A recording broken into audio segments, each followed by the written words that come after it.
안녕하세요, 뱅크맘입니다. 행복의 비결은 더 많은 것을 찾는 것이 아니라 더 적은 것으로 즐길 수 있는 능력을 키우는 데 있는 건데요. 자발적으로 불필요한 물건이나 일을 줄여 생활이 단순해지고 나중에 마음과 생각이 정리되면서 오히려 삶이 더 풍요로워진다는 의미인데요. 이러한 생활 방식을 실천하는 사람들을 미니멀리스트라고 부릅니다. 지금부터 미니멀 라이프를 실천하는 방법 5가지 알려드리겠습니다. 함께 미니멀리스트가 되어볼까요? 첫 번째, 물건을 처리하는 방법입니다. 먼저 3개의 박스를 준비하세요. 하나는 현재 사용하는 것, 두 번째는 오래 사용하지 않았지만 반드시 있어야 하는 것, 세 번째, 오래 사용하지 않고 필요 없는 것으로 분류합니다. 그 뒤에 물건들은 박스에 담고 세 번 박스는 과감하게 버리거나 기부 양도하고 두 번째 박스는 재검토하고 첫 번째와 세 번째 박스에 나누어서 담는 건데요. 이 정도만 해줘도 악성 재고가 줄어드는 거죠. 시그널 컵은 정말 마음에 드는 것만 남겨두고 식구수에 2개씩만 여분으로 남겨놓는 건데요. 지난 1년 이상 쓰지 않은 물건들은 모두 판매하는 것이 우선입니다. 또 팔리지 않는 물건은 SNS나 커뮤니티 사이트를 통해 나누어주거나 아름다운 가게 등의 기부단체를 적극 활용해준다면 삶을 주체적으로 즐기는 희소가치가 생길 건데요. 마지막으로 나누기 미안할 정도로 가치 없는 물건은 모두 과감히 버리도록 합니다. 여기서 쓸 데가 없는데도 지니고 싶은 물건은 사진으로 남기고 버린다면 아쉬움도 덜 수 있습니다. 두 번째 구매 방법입니다. 어떤 물건이든 나에게 이게 꼭 필요한 건지 구매 전에 신중하게 결정하는 게 가장 중요한데요.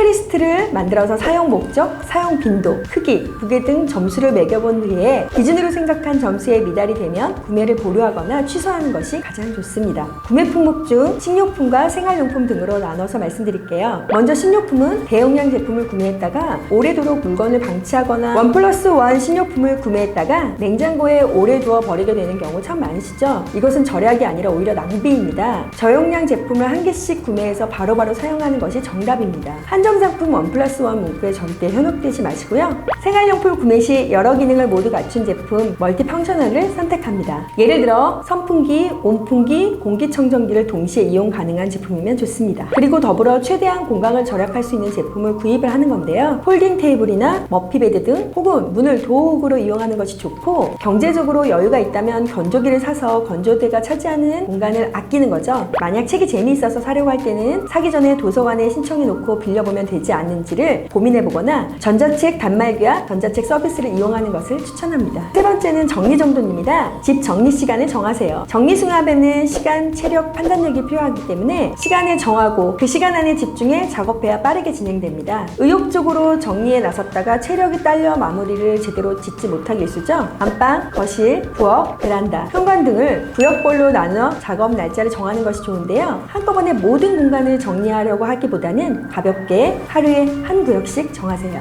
시간이 정해졌다면 수납 지도를 그리세요. 물건을 어디다 둬야 할 편할지를 정한 뒤에 수납을 해야 합니다. 가족별, 계절별, 종류별로 나누고 사용 빈도를 고려해서 어디다 놓아야 그 기능을 가장 잘 발휘할 수 있는가를 생각해보고 이 과정이 끝났다면 공간을 최대한 나누세요. 기존 공간을 최대한 쓸모있게 만드는 방법인데요. 서랍은 서랍 전체를 통으로 사용하지 말고 구획을 나눠 수납하는 건데요. 구획을 나누는 방법은 바구니, 칸막이, 상자, 두꺼운 종이, 신문지 등을 활용하고 옷장은 옷의 길이에 맞춰 걸면 아랫부분을 수납 공간으로 활용합니다. 주방에서는 압축봉을 이용해서 공간을 나눠 수납하거나 서랍에 구획을 나눠서 자잘한 주방용품을 넣는 건데요. 프라이팬, 접시 등을 세로로 넣어두면 자리도 덜 차지하고 꺼내 쓰기도 편리하죠. 마지막으로 정리된 것을 유지하는 것입니다. 정리 상태를 유지하려면 쓴 물건이 늘 제자리로 돌아가 있어야 합니다. 정리할 때 수납용품에 이름표를 붙여 사용 뒤 제자리에 정돈할 수 있도록 하고 옷장 안에서 옷을 꺼낸 뒤 빈 옷걸이와 갈아입은 실내복을 넣어둘 바구니를 옷장 안에 두는 식으로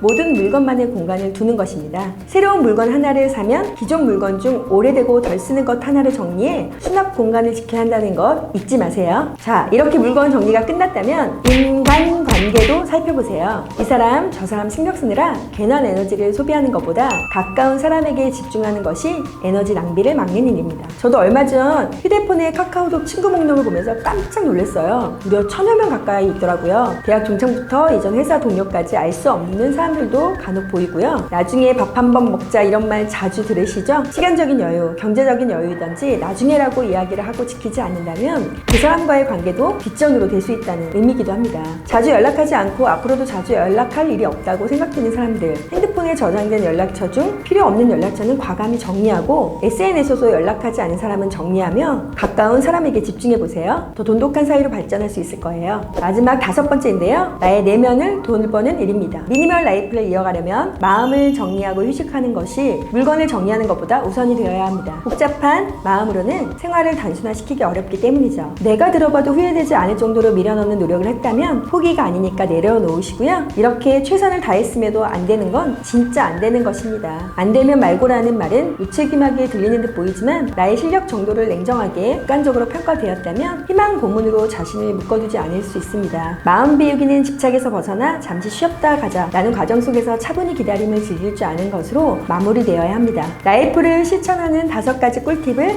잘 활용하셔서 미니멀리스트 끝판왕이 되시기를 바랍니다. 영상을 잘 보셨다면 좋아요, 구독, 알림 설정 잊지 마시고요. 지금까지 뱅크맘이었습니다. 감사합니다.